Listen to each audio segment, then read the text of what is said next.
SC వర్గీకరణ సమంజసం కాదు. మాల మహానాడు వ్యవస్థాపకులు బాగం గోపాలరావు. అన్నదమ్ములు కలిసిమెలిసి ఉన్న మాలమాదిగ కులాలను వర్గీకరణ పేరుతో విభజించడం కేంద్ర ప్రభుత్వం నియమించిన 7 సభ్యులు గల సుప్రీంకోర్టు ధర్మాసనం రాష్ట్రానికి ఎస్సీ వర్గీకరణ చేసే అవకాశాన్ని కనిపిస్తూ ఇచ్చినటువంటి తీర్పును నిరసిస్తూ మాల మహానాడు రాష్ట్ర వ్యవస్థాపకులు బాగం గోపాలరావు నాయకత్వంలో ఆగ్రహం వ్యక్తం చేశారు. భీమిలి జోన్ తగరపవలస అంబేద్కర్ కూడలి వద్ద గోపాలరావు ఆధ్వర్యంలో ధర్నా చేపట్టారు.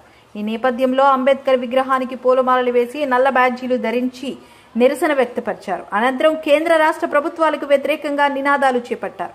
ఈ సందర్భంగా రాష్ట్ర మాల మహానాడు వ్యవస్థాపకులు బాగం గోపాలరావు మాట్లాడుతూ క్షేత్రస్థాయిలో అధ్యయనం చేయకుండానే వర్గీకరణ చేయడం ఎంతవరకు సమంజసమన్నారు.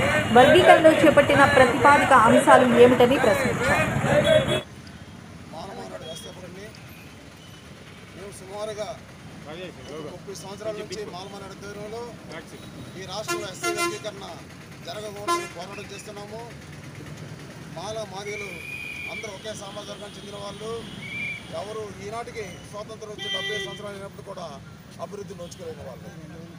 అయితే 2000లో ఇప్పటి ముఖ్యమంత్రి చంద్రబాబు నాయుడు గారు ఆ రోజు వర్గీకరణ చేశారు. దాని మీద మేము సుప్రీంకోర్టుకి వెళ్ళి సుప్రీంకోర్టులో మాకు మాల మహానాడు ఏదైతే అప్పీల్ చేశామో దానికి సుప్రీంకోర్టు వర్గీకరణ చెల్లలేదని జడ్జిమెంట్ ఇవ్వడం జరిగింది. ఆ రోజు 5 కమిటీ సభ్యులు 5 కూడా ఈ మాల మహానాడు ఏదైతే అప్పీల్ చేస్తుందో వర్గీకరణకి వ్యతిరేకంగా దానికి సంబంధించి వర్గీకరణ చెల్లనేరు. ఎందుకంటే మాల మాదిగలు ఎవరైనా ఈ సమాజంలో సమానులే, అంటరాని వాళ్ళు, ముట్టరాని వాళ్ళు, ఆర్థిక సామాజిక రంగాలలో అభివృద్ధి లేని వాళ్ళు అందరూ ఒకటే కాబట్టి వర్గీకరణ చేయలేరని చెప్పి వాళ్ళు జడ్జిమెంట్ ఇవ్వడం జరిగింది.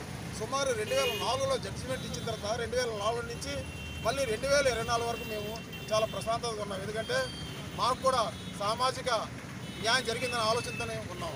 మరలా ఈ మధ్యన హైదరాబాద్లో మాదిగ విశ్వరూప సభ అని పెట్టి నరేంద్ర మోడీ గారిని తీసుకొచ్చి కృష్ణమాదిగా కౌలించుకుని ఏడ్చాడనమాట.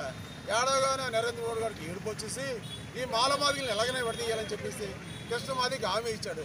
హామీ ఇచ్చిన నేపథ్యంలో సుప్రీంకోర్టులో 7 మంది జడ్జీలతో ఒక కమిటీ వేశాడు. మరి ఈనాడు భారతదేశంలో ఏం జరుగుతుందంటే సిబిఐ కానీ ఈడీ కానీ వ్యవస్థలు ఏదైతే ప్రభుత్వ వ్యవస్థలు ఉన్నాయో, కేంద్ర ప్రభుత్వ వ్యవస్థలు ఉన్నాయో, మోడీ గారి నాయకత్వంలో, అమిత్ షా నాయకత్వంలో వాళ్ళు ఎలా చెప్తే అలా చేస్తున్నారు. వీళ్ళు 7 ఏమని జడ్జిమెంట్ ఇచ్చారంటే ఓకే ఇది మా పరిధిలో కాదు, మేము ఏదైతే ఈ వర్గీకరణ ఉందో అవసరం మేము ఫేవర్గా ఉన్నాము, అయితే ఇది రాష్ట్ర పరిధిలో చేసుకోవాలి కాబట్టి రాష్ట్ర పరిధిలోకి ఇచ్చేశారు. అయితే చంద్రబాబు నాయుడికి మొట్టమొదటి నుంచి ఎస్సీ వర్గీకరణ అంటే చాలా ఇష్టం. ఎందుకంటే అతను రాజకీయ అధికారంకి వచ్చిన కాడి నుంచి మాల మాదిగలు విడదీయాలని కుట్రతోనే ఉన్నాడు చంద్రబాబు నాయుడు. ఆనాడు చంద్రబాబు నాయుడు ఎప్పుడైతే కుట్రతో ఉన్నాడు, చంద్రబాబు నాయుడు ఎన్నికల సభలో అనంతపురంలో ఏం చెప్పాడంటే మేము ఆ రోజు వర్గీకరణ చేశాము, ఆ సుప్రీంకోర్టు ఆ మాలను కాపాడింది, మళ్ళీ మా ప్రభుత్వం వస్తే మళ్ళీ వర్గీకరణ చేస్తానని అనంతపురం మీటింగ్లో కూడా చెప్పాడు. అలాగే కుప్పం తన నియోజకవర్గం పర్యటిస్తూ అక్కడ కూడా మేము వర్గీకరణ చేస్తామని అతను మాట ఇచ్చాడు. ఆ మాట ఇచ్చిన ప్రకారం ఈరోజు ఏదైతే సుప్రీంకోర్టు ఇచ్చిందో దాని మీద కమిటీ వేయాలి. ఈ రాష్ట్రంలో మాలలు ఎక్కువ ఉన్నారా, మాదిగలు ఎక్కువ ఉన్నారా, ఎవరికి సామాజిక హోదా ఉంది, ఎవరు ఆర్థిక అభివృద్ధి చెందారో, ఎవరైతే రాజకీయ అభివృద్ధి చెందారో ఇవన్నీ చేయకుండా నేను ఒక మాలకు వ్యతిరేకంగా ఏమంటాడు చంద్రబాబు నాయుడు నేను స్వాగతిస్తున్నాను అని చెప్తున్నాడు అనమాట. ఎందుకంటే దాన్ని మేము తీవ్రంగా ఖండిస్తున్నాము. ఎవరైతే రాష్ట్ర పాలకులు ఉంటారో, ఎవరైతే ముఖ్యమంత్రులు ఉంటారో అన్ని కులాలను కూడా సమానం చూడాల్సిన బాధ్యత అనుకుంది. ఏమి ఒక మాదిలేసే ఓట్లు గెలలేదు కదా, మాలలు వేస్తారు, మాదిలు వేస్తారు, అన్ని ఎస్సీ కులాలు వేస్తే వాళ్ళు రాజకీయ అధికారానికి వచ్చారు. నువ్వు మరి రాజకీయ అధికారానికి వచ్చి నువ్వేమో ఒక కమ్యూనిటీకి సంబంధిస్తున్నావు. ఒక పాలకుడిగా ఏ కమ్యూనిటీకి సంబంధించకూడదు, అది రాజ్యాంగం చెప్తున్నటువంటి మాట. కానీ ఈరోజు ఏంటంటే చంద్రబాబు నాయుడు మేము వర్గీకరణ చేయడానికి ఇష్టపూర్వకంగా ఉన్నాము, మేము స్వాగతించాము, ఎన్నికలు హామీ ఇచ్చాము. మరి మేము ఎవరైతే మాలలు అభివృద్ధి చెందారంటున్నారో మేమైతే అభివృద్ధి చెందలేదు. ఈ రోజు కూడా గ్రామీణ ప్రాంతాల్లో వ్యవసాయ కూలీలుగా ఉన్నారు. ఈ రోజుకి గ్రామీణ ప్రాంతాల్లో ఇల్లు లేని మాలలు ఉన్నారు. ఈ రోజు గ్రామీణ ప్రాంతాల్లో ఇండి లేని మాలలు ఉన్నారు. మీరు ఒక కమిటీ వేయండి, రాష్ట్ర కమిటీ వేయండి, రాష్ట్రంలో మాలల పరిస్థితి ఎలా చూడండి. అంతవరకు మేము చంద్రబాబు నాయుడు చేస్తున్నటువంటి కుట్రకి ఈ రాష్ట్రంలో ఉన్న మాలలందరూ కూడా ఏళ్ళుగా రేపైనా మేము తిరగబడతారు. ఇది మళ్ళీ ఆ రోజు 2000లో నువ్వు వర్గీకరణ చేసావు, మరి 2004లో మూలి చెల్లించావు, నువ్వు అధికారానికి దూరం అయిపోయావు.